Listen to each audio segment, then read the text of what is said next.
અને વિજય રૂપાણીનું આ કરુણ ઘટનામાં ભયાનક ઘટનામાં નિધન થયું છે ત્યારે પંજાબના પ્રભારી તરીકે તેમની નિયુક્તિ કરવામાં આવી હતી। એટલે પંજાબ બીજેપીના નેતાઓ પણ રૂપાણીના પરિવારને મળ્યા છે। વિજય રૂપાણીના નિવાસસ્થાને તેઓ તેમના પરિવારને મળ્યા, તેમને સાંત્વના પાઠવી, પરિવારજનો પ્રત્યે સંવેદના વ્યક્ત કરી। અરુણ જોત સોઢી હોય કે જેમણે રૂપાણી પરિવારને સાંત્વના પાઠવી હતી। પંજાબમાં રૂપાણીનો પ્રોટોકોલ જોતા હતા અરુણ જોત સોઢી, તેઓ પણ ગુજરાત આવી પહોંચ્યા હતા। વિજય રૂપાણી પંજાબ બીજેપીના પ્રભારી હતા। પંજાબની ચૂંટણીની જાહેરાત થઈ અને એટલા માટે જ એ કામને કારણે 2 વખત એમની ટિકિટ કેન્સલ કરવામાં આવી હતી। એ જે 2 તારીખો નક્કી કરાઈ હતી ત્યારે નહોતા જઈ શક્યા। જો એ ગયા હોત તો એ બચી ગયા હોત, પરંતુ આજ એ નસીબ છે, આજ વિધિની વક્રતા છે। પંજાબ બીજેપીના નેતાઓએ પણ તેમને श्रद्धांजलि पाठी है।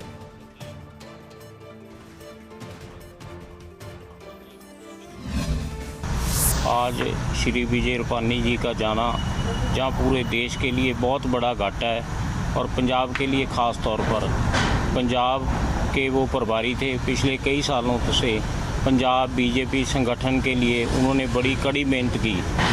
गुटबंदी को पंजाब में उन्होंने ख़त्म किया। जैसे ही हमें कल पता चला, एक शॉकिंग न्यूज़ थी हमारे लिए, क्योंकि रूपाणी साहब जितना सहनशीलता वाला, नरम स्वभाव का और मेहनती राजनेता मिलना बहुत मुश्किल है।